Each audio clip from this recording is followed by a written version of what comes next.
The purpose of this podcast is to educate and to inform. This is not a substitute for professional medical care and is not intended for use in the diagnosis or treatment of individual conditions.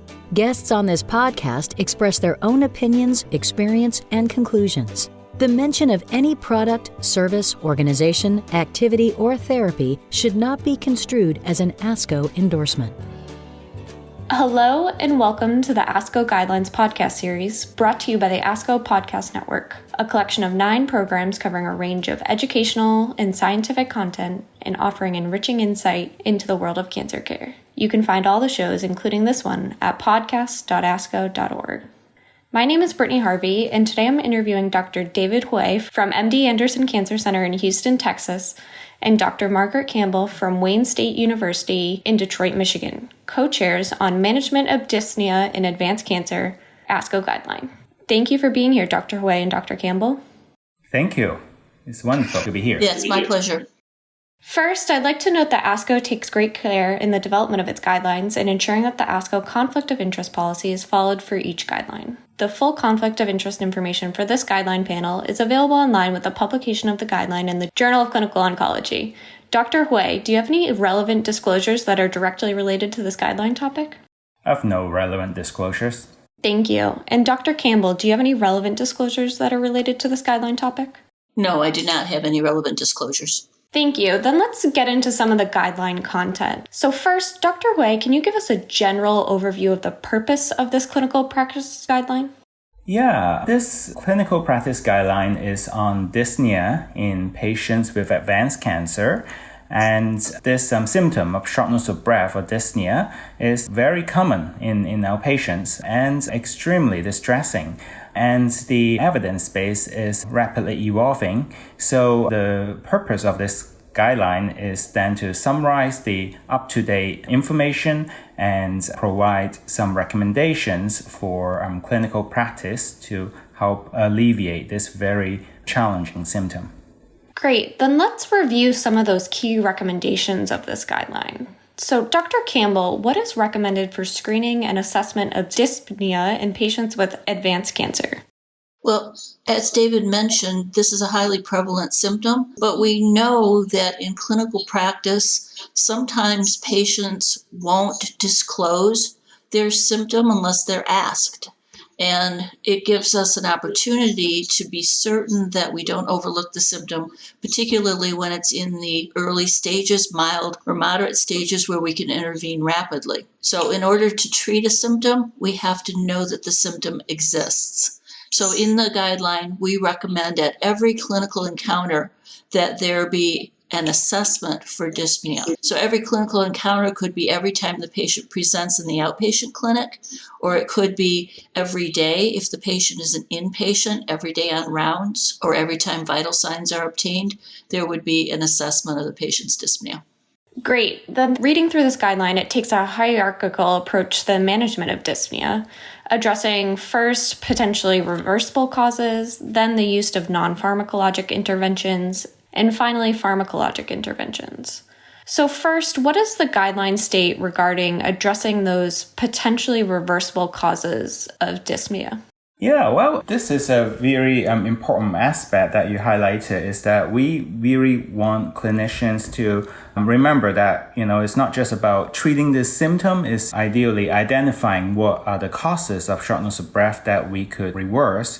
And in many patients, there may be multiple factors contributing to the shortness of breath. Some patients may have some, effusion, pleural effusion contributing to it. They may also have underlying emphysema, and other times they may have some complications such as blood clots. And so it's important to kind of identify the issues that may be at stake, and some of them are very treatable, and patients may have significant improvement in their shortness of breath right away. So I think it's a combination of identifying the complications and comorbidities in those patients, and of course that along with treating the cancer if the cancer is the cause of the dyspnea as well.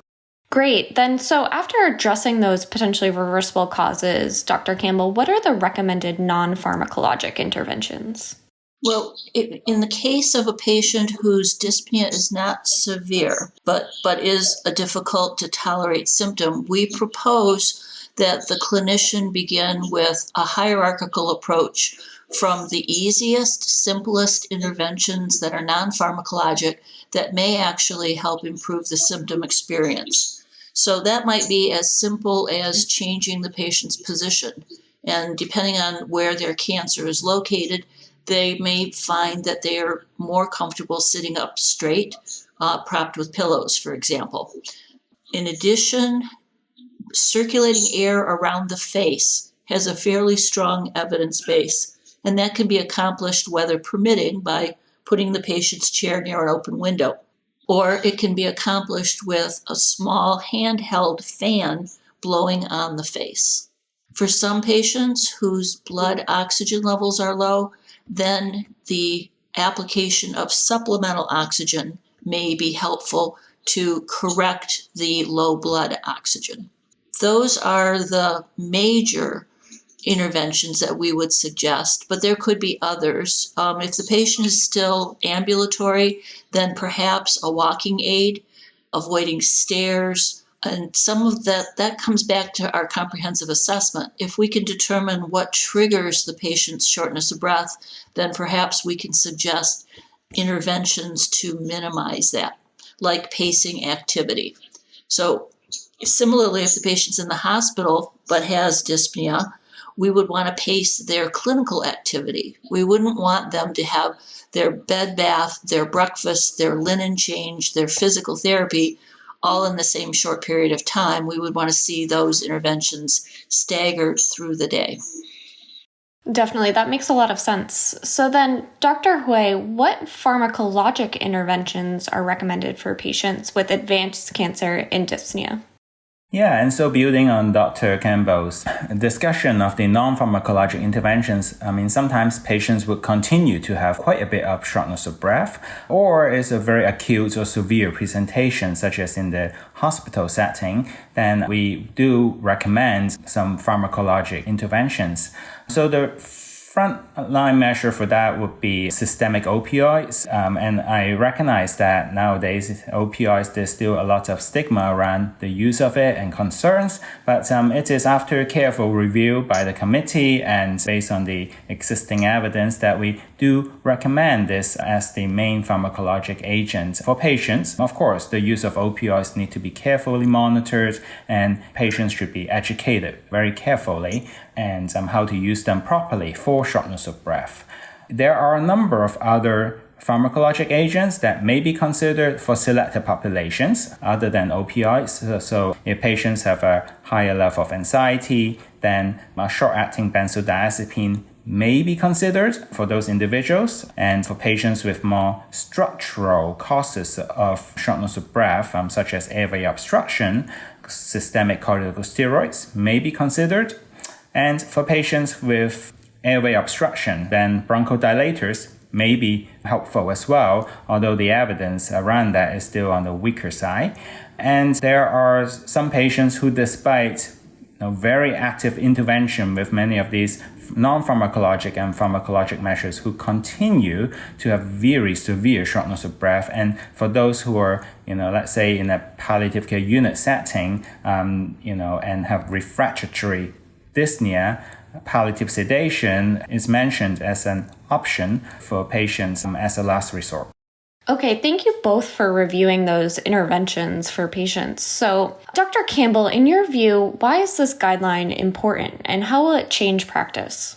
Well, for a busy oncologic clinician who may not have a lot of time to search the literature because of a busy practice, what this puts in one place is an opportunity to do a quick guideline that could suggest a treatment course. For a palliative care provider who may have more experience with non-cancer diagnoses, this guideline focuses on the patient with advanced cancer. So I think there's an opportunity for clinicians in both of those fields who would be taking care of advanced cancer patients to find a benefit. Definitely. And then finally, Dr. Hui, how will these guideline recommendations impact patients with advanced cancer? Yeah, well, I like to echo what Dr. Campbell say. I would also say that perhaps one of the strongest recommendation of this guideline is actually for patients with dyspnea and advanced cancer to be referred to palliative care, because dyspnea is such a multi-dimensional symptom. And often it's the tip of the iceberg in terms of what patients are going through. So just the very presence of it really highlights that there is likely a high supportive care burden, and it would be a good idea for a team specializing in relieving of this symptom to be there to work with the oncology team to help patients. So we hope that with this guideline that there will be more patients who will have access to palliative care teams. And I think that would be one important impact, and there is a lot of evidence that palliative care can help our patients. Another maybe impact, I think, down the road for maybe future patients would be that we highlighted that more research is really needed in this field. The guideline clearly highlighted some areas we need to work on for further research, and it is not easy to do research in dyspnea and cancer patients because these patients are so sick, and yet these are the very patients who need to have better interventions. And so with this guideline, we hope that it can stimulate further research and to support some patients in the future as well. Great. Well, it definitely sounds like these will have a positive impact for both research and for patients with advanced cancer. So I want to thank you both for your work on these guidelines, and thank you for taking the time to talk with me today, Dr. Campbell and Dr. Hui. It's my pleasure. Mine also. And thank you to all of our listeners for tuning in to the ASCO Guidelines Podcast Series. To read the full guideline, go to www.asco.org/supportive-care-guidelines. You can also find many of our guidelines and interactive resources in the free ASCO Guidelines app, available in iTunes or the Google Play Store. If you have enjoyed what you've heard today, please rate and review the podcast and be sure to subscribe so you never miss an episode.